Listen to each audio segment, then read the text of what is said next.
Reflections by Idries Shah, published in 1976 by the Octagon Press Limited, London. Copyright 1976 by Idries Shah. This unabridged recording of Reflections was produced and published in 1997 by arrangement with Idries Shah.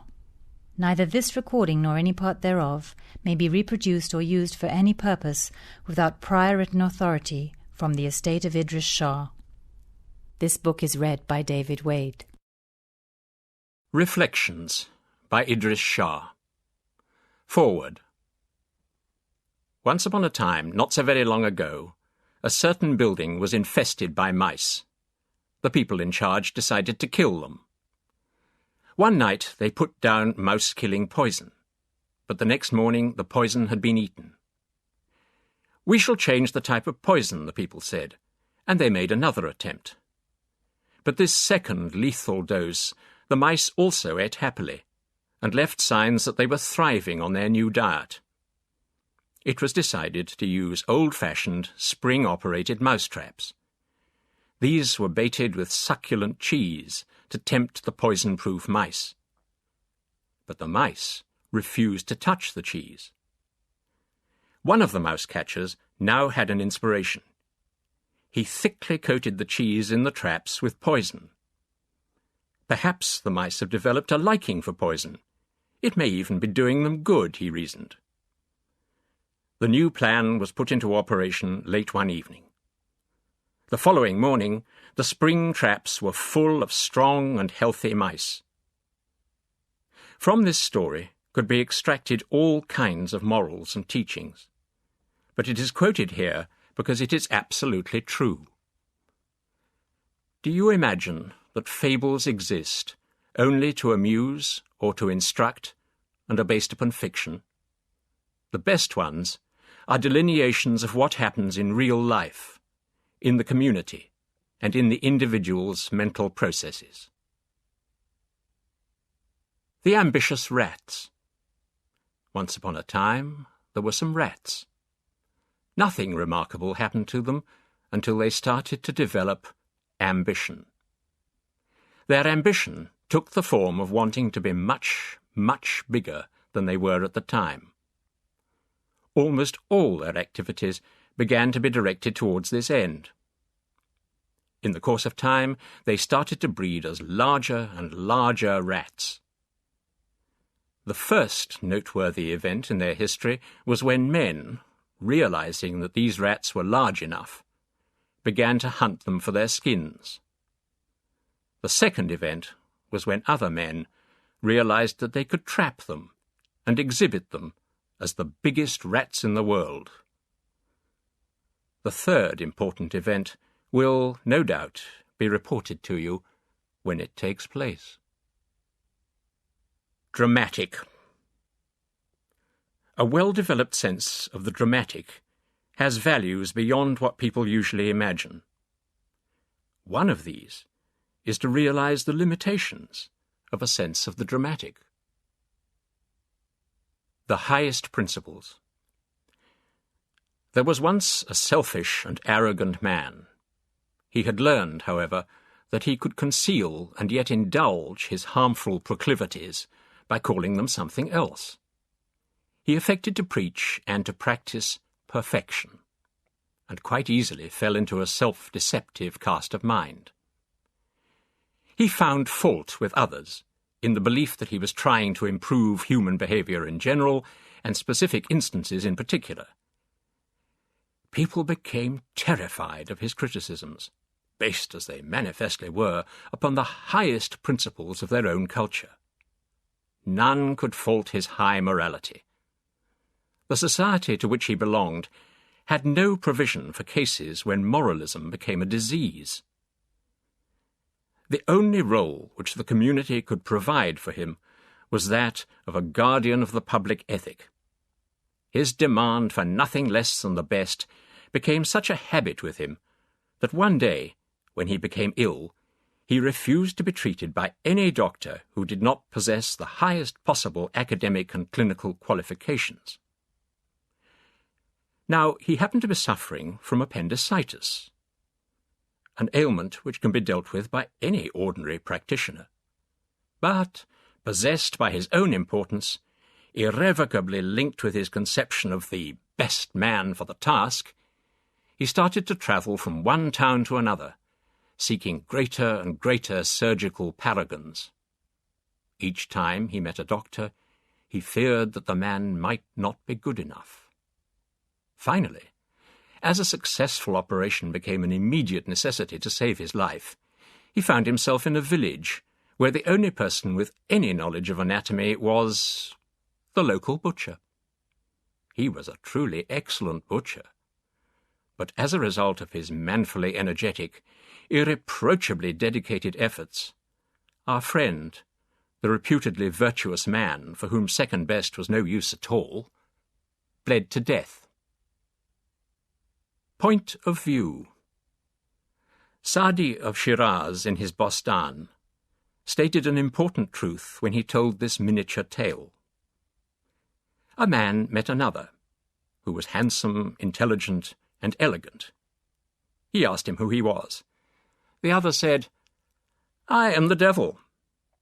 "But you cannot be," said the first man, "for the devil is evil and ugly." "My friend," said Satan, "you have been listening to my detractors." Different every time. A Sufi master was visited by a perplexed seeker after truth, who said to him, "I have only one question to ask. Why is it, wherever I go, I always seem to get different pieces of advice from Sufis?" The master answered, "Come with me for a walk through this town, and we shall see what we can discover about this mystery." They went into the marketplace, and the Sufi asked a greengrocer, "Tell me, what time of prayer is it?" The greengrocer said, "The time for the morning prayer." They continued their walk. After some time, the Sufi asked a tailor, "What prayer time is it?" The tailor answered, "It is the time of the midday prayer."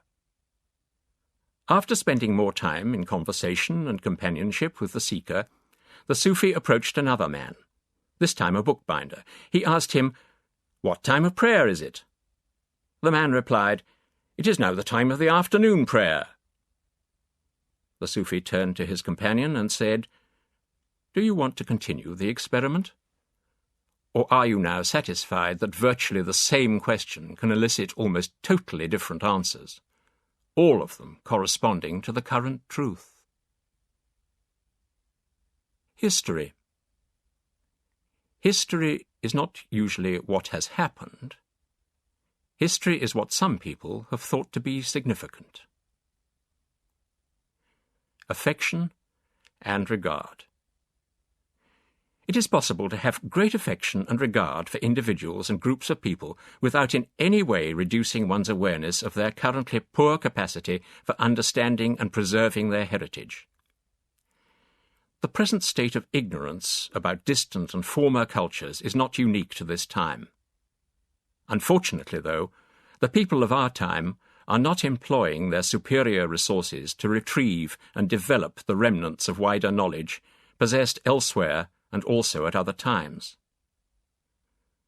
This is because, while the tools and the general freedom are there for the first time, desire, resolution, and breadth of vision are absent, also for the first time. The endowment is therefore at risk, for the first time. Forms of love. A man once decided that all perfection and beauty was in the tree. It gave fruit, shelter, materials for manufactures.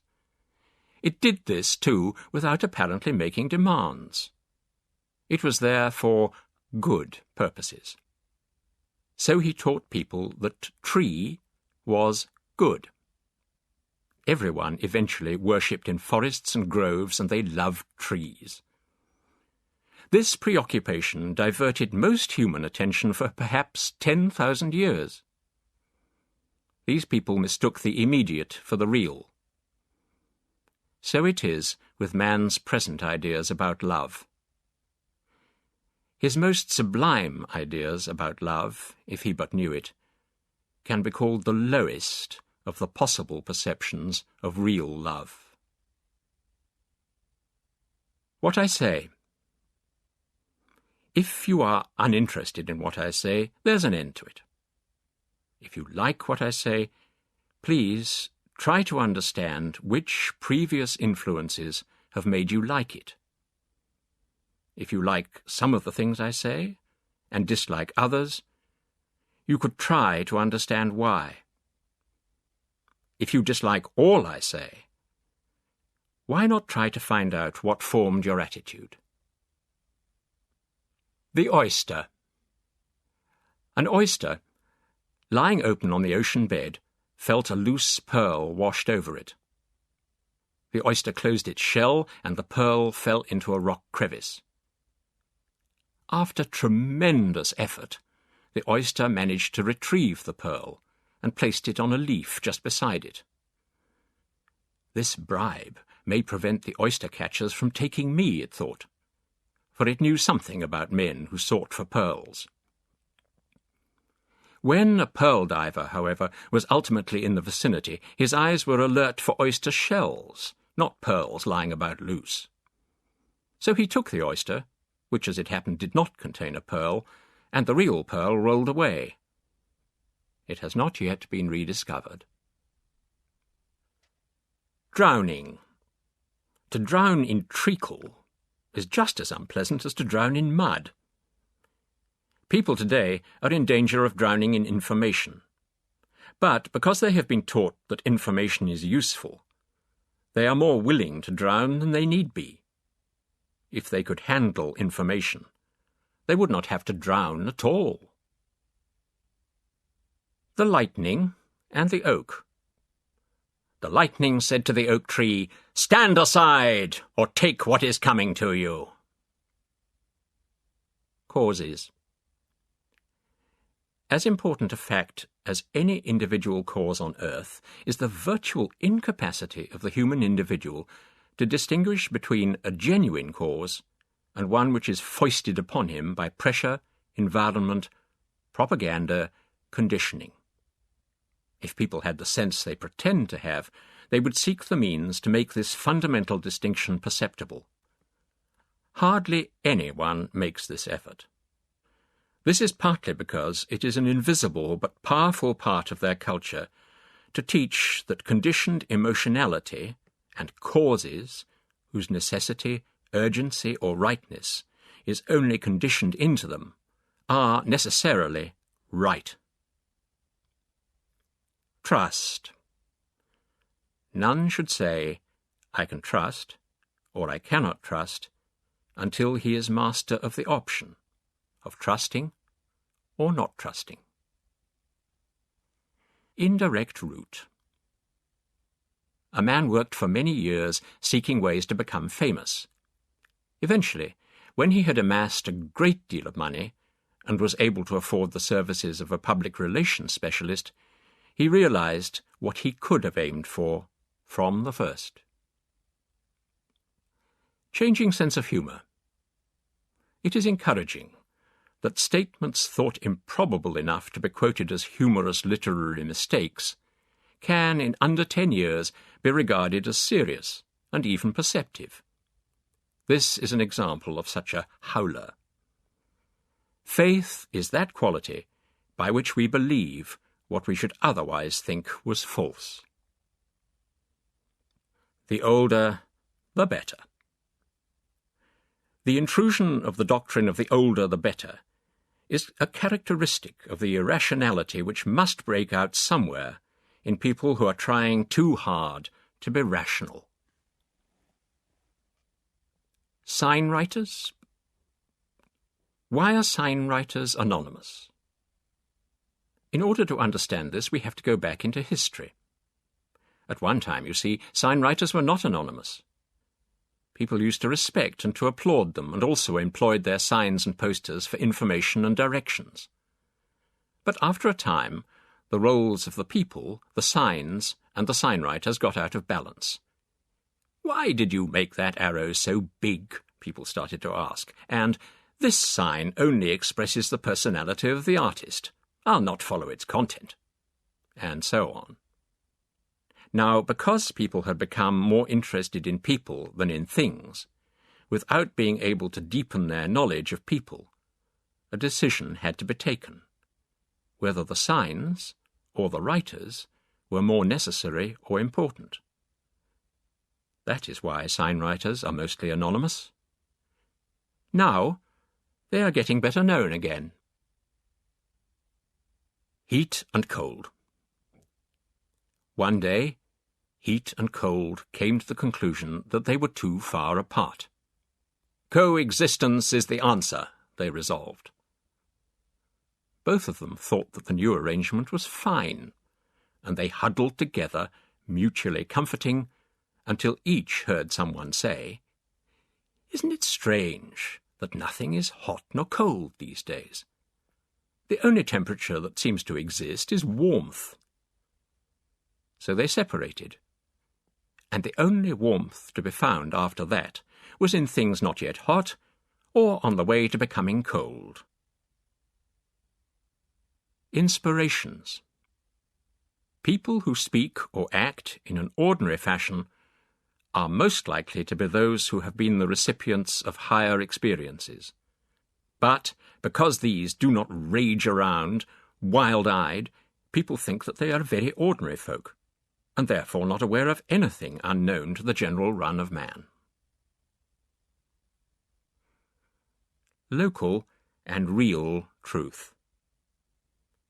The existence of relative truth does not prove the non-existence of universal truth. A hare. There was once a hare who was proud that he had such fine, long ears. He realized, however, that the tips became icy on very cold days. So he decided to keep his eyes open all the time so that he could see the cold coming in time to avoid it. Attention.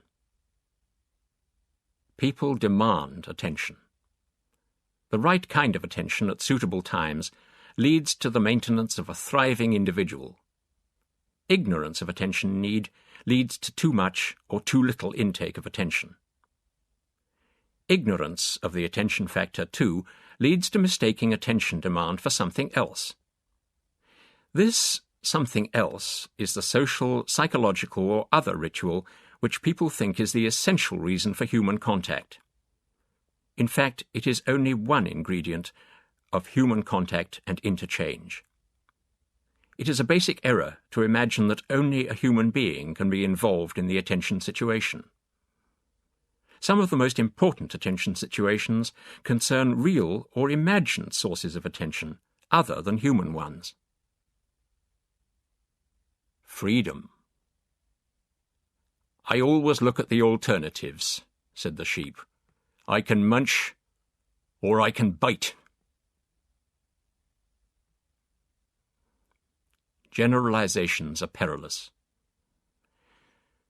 It is often stated that generalizations are dangerous. This is true, but only when it is true. Generalizations are useful, even essential in certain situations, dangerous in others. To say motor cars are dangerous is useful for a child, for a period of its life. After that, it may become a barrier to crossing the road. At that point, other generalizations are supplied, to protect the child for a period or to carry it a stage further towards learning. A huge area of human life and thought requires the intelligent use of generalizations, which includes using them, modifying them, and superseding them. Arms and legs. Many people who cannot reach higher think that their arms should be longer. In some cases, you can see that it is their legs which are too short. Function. "To think I never realized what a good doorstop I'd make," said the heavy book to itself, settling down. Adult toddlers. Many problems arise in current cultures because numerous adults behave like infants, while it is part of the convention to treat such behaviour as that of adults. But parents would not allow it in their own children. These people are still educable, even though their education might have to be similar to that given to children. We make few facile assumptions about natural or basic knowledge being already in children. Oddly, we assume that adults know a lot of things which they do not. Presence and absence. A certain person may have, as you say, a wonderful presence. I do not know. What I do know is that he has a perfectly delightful absence. Carpenter's shop. I went into a carpenter's shop. "Why is your door broken?" I said. "People come to a carpenter to have their own work done, not to ask about his," he said. Some time later I saw another carpenter in his workshop. "Why has your table only 3 legs?" I asked. "I hadn't noticed that," he said. And there was, on another occasion, another woodworker. "Your window frame is splintered, and has been so for some time," I told him. "I am too busy to mend it," he answered. "I have been making chairs for sale." Comprehension. Man does not have a capacity of instant comprehension. So rare is the knowledge of how to train this, that most people, and almost all institutions, have compromised by playing upon man's proneness to conditioning and indoctrination instead. The end of that road is the ant-heap, or at best, the beehive. The nail. A man and a nail had a conversation. The nail said, "I have often wondered during my years sticking here in this panel what my fate is to be." The man said, "Latent in your situation may be a tearing out with pincers, a burning of wood, and a fall, the rotting of the plank. So many things." Said the nail, "I should have known better than to ask such foolish questions. Nobody can foresee even one thing that might happen in the future, let alone a variety of them, and all so very different and unlikely." And he waited, having learned this nail wisdom, until someone else should come along, someone who would talk intelligently and not threaten him. Study. The practice of study only too often makes people mere repeaters and producers of clichés and sayings. Such study has been all but wasted. But the product has taken the form in which we find it, because it is an unsuitable graft upon an unprepared basis. Original perfection. He was yellow, plump and soft, his surface broken up, the movements ungainly, full of uncertainty, covetousness, and hunger. His main desire was to attain a state in which he would want nothing, need to make no movement, present a smooth, uniform, and delicately satisfying face to the world. He did not realize that he was a chicken who wanted to be an egg. Humility. Humility cannot be taught by propaganda, though slavery can. Shouting for humility is a form of arrogance. One of my most abiding recollections is of a priest at a religious occasion, once roaring in the most threatening way imaginable, "O our Lord God, we most humbly pray." Real humility is not always the same as apparent humility. Remember that fighting against self-conceit is still fighting, and that it will tend to suppress it temporarily. It does not cure anything. Remember, too, that humility itself does not bring an automatic reward. It is a means to an end. It enables a person to operate in a certain manner. Wasps. A king who feared wasps once decreed that they were abolished. As it happened, they did him no harm, but he was eventually stung to death by scorpions. Different and the same. Supposing for a moment that you were not yourself, but a visitor among men, ignorant of their ways of behaving and their elaborate habits of self-deception. One of the first things which you would notice is that a large part of people's time is spent in thinking and acting just like other people, while at the same time they energetically claim that they are different. You would conclude that this predilection stemmed from a warp of thinking, and was a serious barrier to making use even of the things which they do understand. It gives rise to one of the major customs of the human tribe. Let's pretend, and let's forget that we are pretending, so that we can then conscientiously deny it. Choice. The word choice is a fraud, while people choose only what they have been taught to choose. Occasion. A man called Aslam found himself one day following what he took to be a wedding procession. He called out, "Rejoice for this happy occasion!" But, since it was a funeral, the mourners took hold of him and objected strenuously. What was the right thing to say, he asked. You should have said, "Mercy upon you," they replied. Soon afterwards, another procession came along, while Aslam was still memorizing his line. "Mercy upon him," he cried. But it was a wedding party, and the guests took him severely to task, saying, "Learn that you should have been saying, 'What an auspicious occasion.'" They coached him in this phrase until he was word perfect, and then they let him go. Another party of people approached him, and he called out, "What an auspicious occasion!" They were furious. "We are lost and do not know the way, and you call that an auspicious occasion?" So they beat him a little. Then they said, "Can you tell us the way to such and such a place?" "I'm a stranger here myself," said Aslam. They rained blows upon him, afterwards explaining, "We don't use the word stranger. It is unlucky." "Well then," he said, I am not a stranger." At the word stranger, they fell to beating him again. Then the police arrived. They took him to court and had him fined, because in that town a person who was not a stranger, and who did not direct honest travellers, was guilty of a crime. "This is the place for me," said Aslam aloud when he was released, "because I am learning so many things that I did not know before."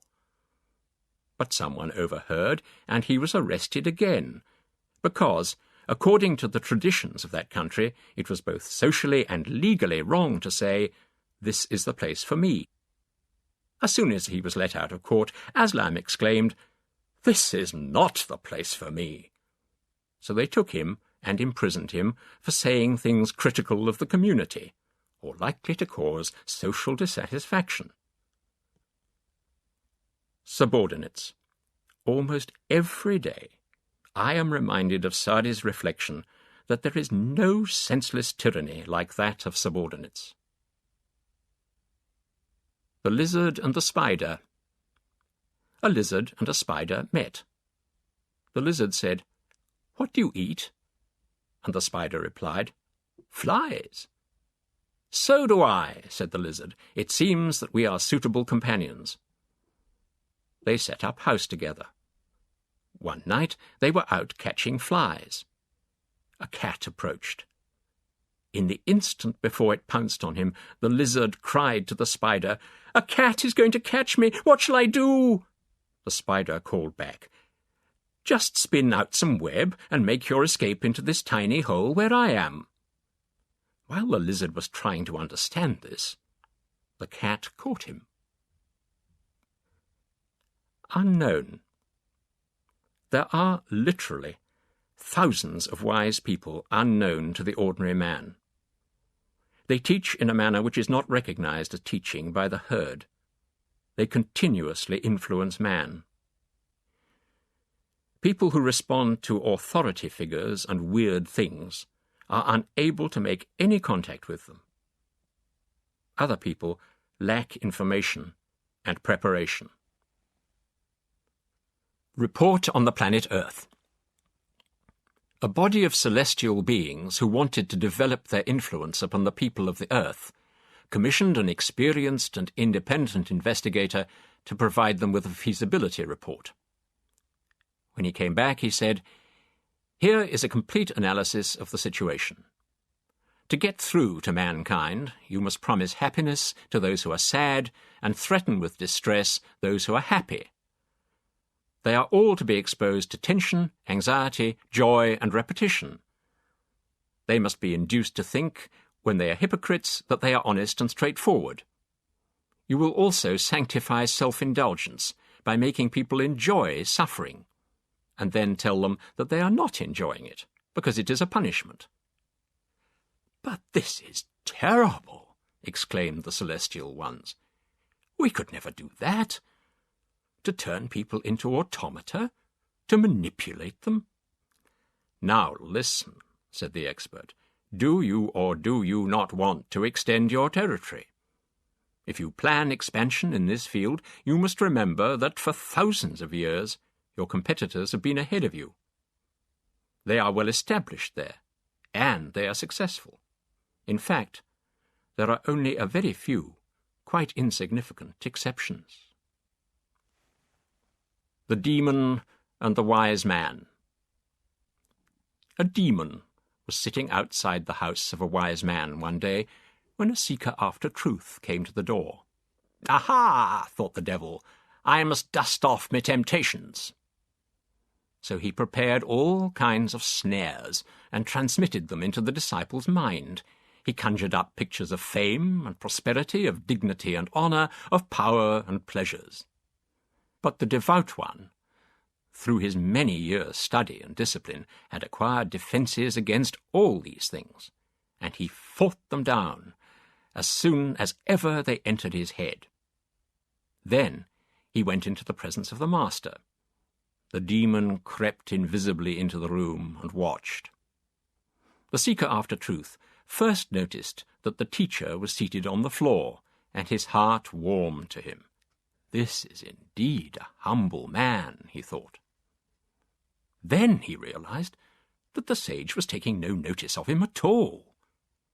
He began to wonder whether this was, after all, the man for him. Then he saw that the sage was dressed in clothes different from those which he expected, and his faith in him began to waver. When the master had spoken a few words, the would-be disciple soon realized that he did not like him at all. He quit the house, saying, "My search must still continue." When he was disappearing into the distance, the master, through his inner faculties, spoke to the demon, saying, "You need not have worried, trickster. He was yours all the time, you know." Debunking. Once upon a time, people used to become established as authority figures and were then respected for centuries, even thousands of years. Then came the age of debunking, which is still with us. People started to debunk almost as soon as a reputation had been built up. But there is another phase now. People are being debunked almost before they become famous. Improvement. If you want to make an ordinary man happy, or think that he is happy, give him money, power, flattery, gifts, honours. If you want to make a wise man happy, improve yourself.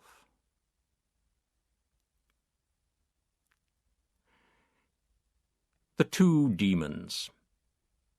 A junior devil said to a senior one, "If only we could stop man from using sovereign intellect. Can we not devise a scheme to block his efforts towards self-development?"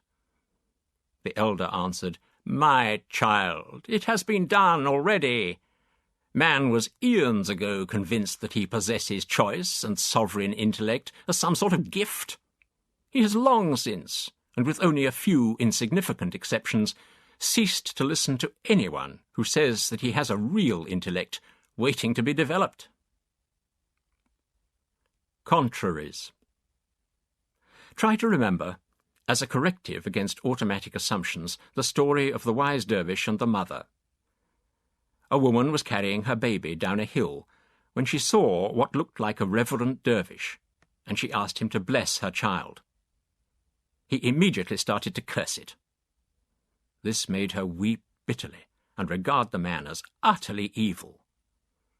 What she did not know about him was that he belonged to a realm where things always went by contraries. Motives of the rabbit.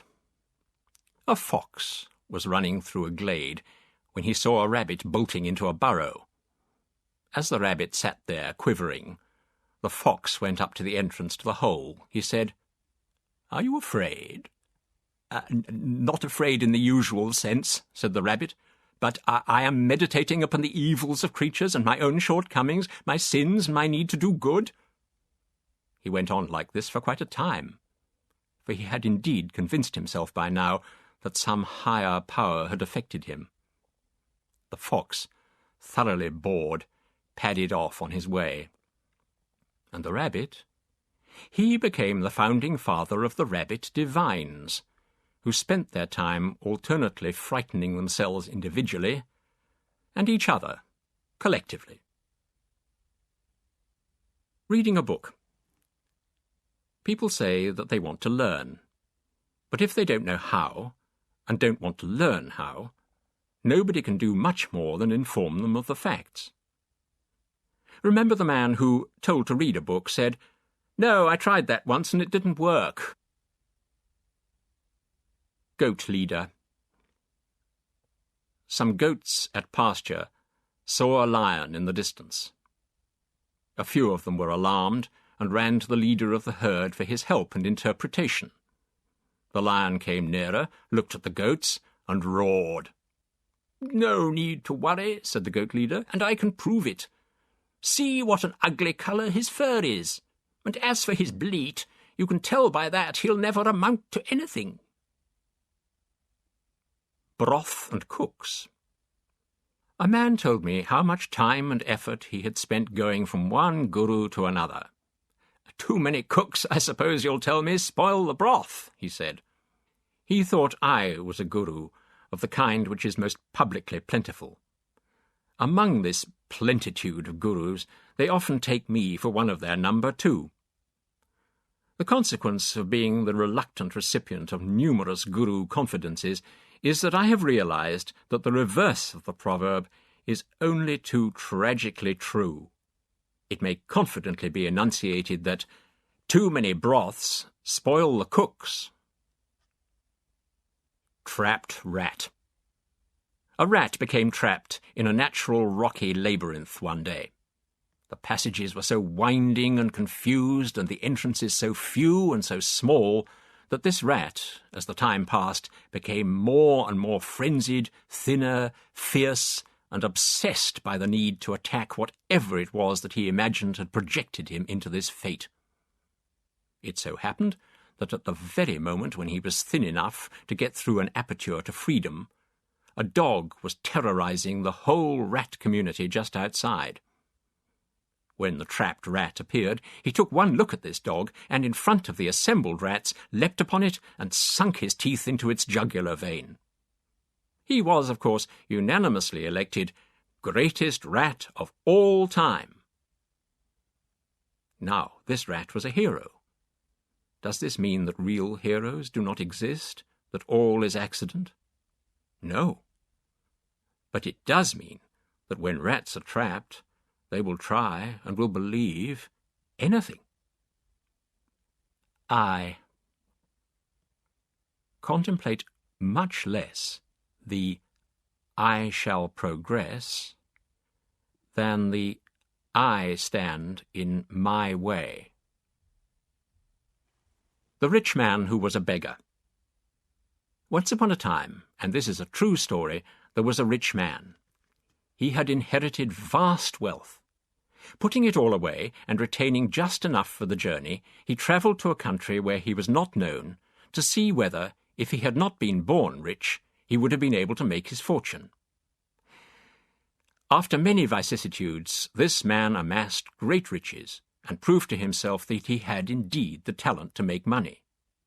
But in the process, he learnt many other things. Now he had a great deal of money and wanted to give it away, so that it might be shared with those who had little. He remembered that if he were to divide his money into equal amounts and give a little to each person in the world, there would not be enough to give everyone even a fraction of a grain of food. So he determined upon a test.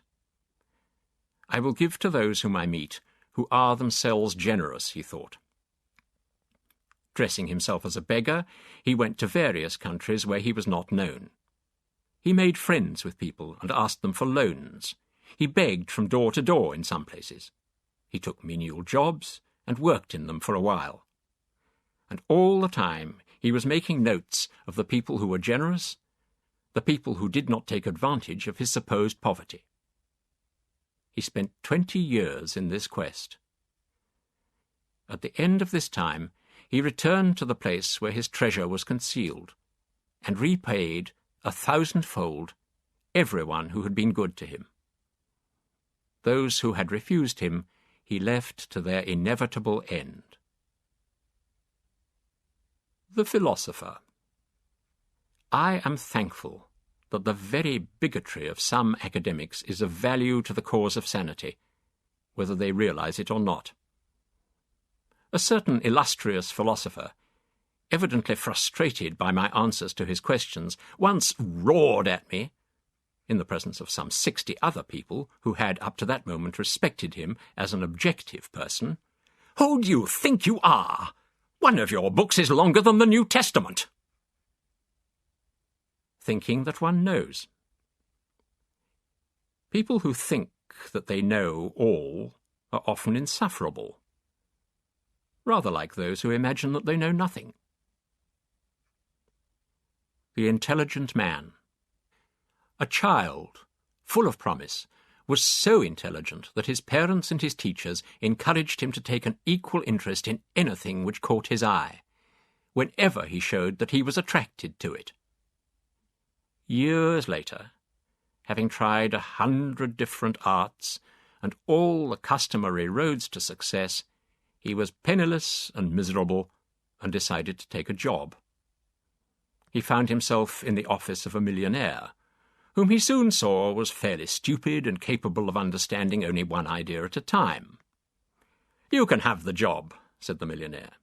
"Thank you," said the brilliant man. "But I would like to ask you just one question." "And what is that?" "I have read a great deal about you, how you understand everything you see, and how your extraordinary energy and wide interests have made you what you are. But I don't find you to be like that at all. Furthermore, I have tried since I was a child to be like that, and look at me." "Don't take it too hard, son," said the tycoon. "But millionaires like me pay people to write things like that. First, it flatters us. Secondly, it ensures us a good supply of labour, like yourself, people who haven't made the grade." Hooliganism. A dog, who happened to be in a specially virtuous mood, once saw a cat chasing a mouse. "Can nobody," asked the dog of a companion, "do anything to stop this kind of hooliganism?" Being. There is what one wants to know and wants to be, and also what one can know and can be. Deny these limitations, and people will give you anything you want. Affirm them, and you have exercised true selfishness, telling the truth. Talking. I want you to take care of yourself, because next time I see you, I want to talk to you, not about you. And when I no longer have to talk to you, I want to be able to talk about you, for the edification of others. anticipated. A student was spending time in companionship with a sage. If anyone were to say, "Stand on your head and you will attain eternal felicity," some people would do it, said the student. People thirst for any directions, however inept. "My child," answered the sage, "that is precisely what most of them have been doing these past 10,000 years. Solving problems. No problem can really be solved merely by assuming that it can be solved and that its solution lies in hard work, any more than that its solution lies in inaction. Yet so much the reverse do the facts appear, that rabble-rousers and pretended mystics use the problem-solving argument to keep people busy.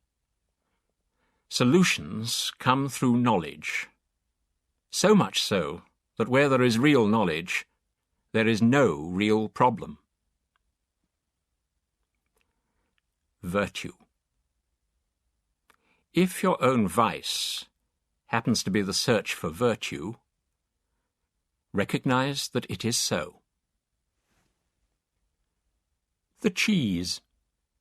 Once upon a time there was a cheese. A number of cheese mites took up residence in it. As time passed, they bored more and more holes in the cheese, and, of course, they multiplied. Then, one day, there were so many holes in the cheese that it collapsed into a powder, leaving the mites scrambling in the ruins of their home. "What traitor is responsible for this?" screamed the mites. They formed parties, each opposed to the other, whose objectives were to restore the former ideal situation. Some mites, it is true, found another cheese. But as for the majority, they are fairly rapidly consuming the remaining cheese powder. Belief and the impossible. There is a saying, "I believe it because it is impossible." But if you make any study of people in a state of what they are pleased to call belief, you will find that you can usually best describe them by saying, "I believe because I am impossible," or even, "My belief has made me impossible." Why he was chosen. The disciple of a dervish master whose name resounded from one end of Islam to the other, one day visited the Grand Sheikh of Khorasan. "I have been honoured by my acceptance as a pupil," he said, "singled out from among the hundreds who approach my master every day, and yet are sent away." "My dear brother," said the Grand Sheikh, "I will try to further your education by giving you a piece of essential information. You were chosen because of being in the greatest need of teaching, not because of qualities greater than those of the other applicants.